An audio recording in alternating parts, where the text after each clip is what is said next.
To me, next to the main event, Paddy Pimblett versus Tony Ferguson was the most interesting fight on the entire card. Sure, as far as the UFC rankings went, the fight didn't mean anything. But to see Tony Ferguson go from the scariest lightweight in the entire division to taking so much damage in his last 6 fights that he is the first human being to develop rigor mortis while still being alive. But all of a sudden he has this opportunity to fight a really hyped, young, up-and-comer who of course was the heavy favorite going into the fight, but we all saw a potential path to victory for Tony. Even if it was slight, even if it was a bit of a pipe dream, we all knew Paddy had serious holes in his defense, and the thought of Tony marching forward and catching him right on the chin and finishing him, it would have been the ultimate redemption for Tony. How many fighters go out like that? Very, very few. Seeing that, it would have been just enough to keep the noose away. Just enough. Well, it's safe to say that didn't quite play out, but there were some really interesting takeaways from this fight. For one, I could not believe my eyes when I saw Paddy's cornrows. It is clear he is trying to go through a complete and utter character overhaul. Because when we first saw him in the UFC, he was very loud, very outspoken, very flamboyant, to say the least. But if you do not have the skills to back up that personality, you are going to become a laughingstock. And that is exactly what happened. Now, I'm aware the reason he gave for the hairstyle change was he felt like every time he got punched, his hair would flop around, and that may seem to the judges like he took a lot more force than he really did. Which makes sense, but this hairstyle change just happens to coincide with him carrying himself very differently on the mic, and to be honest with you, he's a lot more likable now. I find myself being less annoyed by his presence. So I'm glad the entire MMA community turning on him has motivated him to make some changes. But the most important adjustments he needs to make is in his skill set. And did he do that? Well, when the fight first started, Tony was able to tag Paddy a few times. And the reason Tony was able to do this was the same reason why he was able to drop Michael Chandler and drop Bobby Green. He has very long arms for the weight class. Because of his reach, he's able to catch guys in the middle and at the end of their combinations without them expecting it. But also, I said in the breakdown video for this fight that Paddy fights like all he does for striking is hit the heavy bag.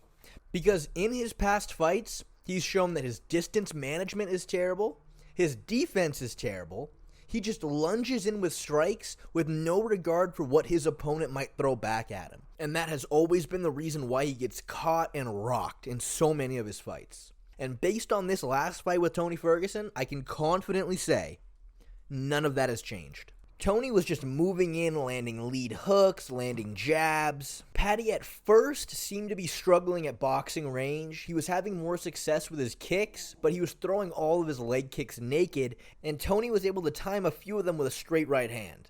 But the one thing that proved to be evident really early on was Paddy looked like he was bigger than Tony. He was definitely a lot faster. He hit a lot harder. And Tony's punches didn't really seem to affect him very much at all. To give Paddy credit, he has always had a really good chin. And he had Tony hurt in that first round, which we all knew that Paddy did hit hard. But I was not expecting him to hurt Tony that quickly. Now, was he able to do it because Paddy's the hardest hitter at 155, or is it because Tony's chin's deteriorating? Probably the latter, but I'll give credit where credit's due. He did catch him right on the chin. Now, where Paddy really dominated this fight, though, was on the ground. Now, the thing about Paddy Pimblett, if you go back and watch all of his Cage Warriors fights, he was always very takedown heavy. If you look through his record, most of his wins come from submission.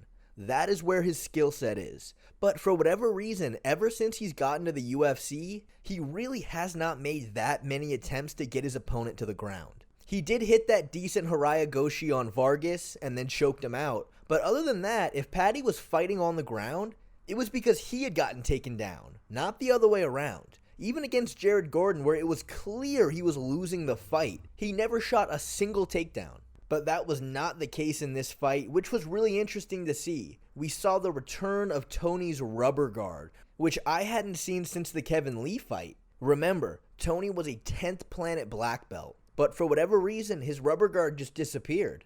But even with that, Tony wasn't really able to land a ton of offense off his back. He did bust up Pimblett's nose. It's hard to tell exactly what he landed to cause that. Just 1 minute, Paddy's in his guard. The next minute, his nose starts bleeding profusely. So he may have caught him with an elbow, but other than that, Tony really could not get much going. It didn't seem like he ever made an attempt to stand back up. He just kept trying to work from his back with very little success. The crazy thing was, though, the second round wasn't at a super high pace by any means. But at the start of the third, Paddy was gassed. It seemed like for a second that he was in real trouble. Though he did grab a single leg, picked Tony up, and then dumped him. Which, with how gassed he looked, it was pretty impressive. It would have really served Tony there to try to get back up, but he didn't. So Paddy cruised to a 30-27 decision. After watching this fight, I have to wonder, what are Paddy's long-term goals as a fighter?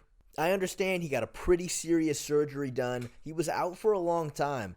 But he is 28 years old, and he is nowhere near championship levels for the UFC. Nowhere near it. His grappling skills are really good for a mid-ranked UFC fighter. But is that where he wants to be? Tony Ferguson was never known for his fundamentals. What made him good was his attributes. All his attributes are gone now. All he has is his toughness. That's it. Yet he landed on Pimblett way too many times for my liking. Could you imagine the absolute bloodbath it would be if they put Paddy Pimblett against Jalen Turner? I'm sorry, I don't want to hate on the guy. I'm just being honest. He cannot contend with the top of the division. And if he can't do that, why is he even here? They're going to have to move him up the rankings eventually. And if he gets slaughtered, it's going to absolutely tank his brand. If I was Paddy Pimblett, here's what I'm doing. I'm fighting out the rest of my contract. I'm going to try to get the easiest possible matchups I can, avoid any of the killers at all cost, try to get a few more wins, keep trying to develop as much as he possibly can, while at the same time using the UFC as a platform just to keep growing, keep getting people more and more interested in him. And then I'm going to the PFL. That's what I'm doing. If he does have championship aspirations, it's not going to come in the UFC. There's just no way. Somewhere like the PFL is way more realistic, and hey, if he does become the lightweight champion over there, he can start trying to campaign for a Jake Paul super fight. Then he can retire quote-unquote on top. Hopefully he's made enough money, he doesn't need to fight anymore. If he hasn't, he can do the occasional grappling match, and boom, there you go. That is what Paddy Pimblett needs to do if he wants to stay relevant in the world of fighting.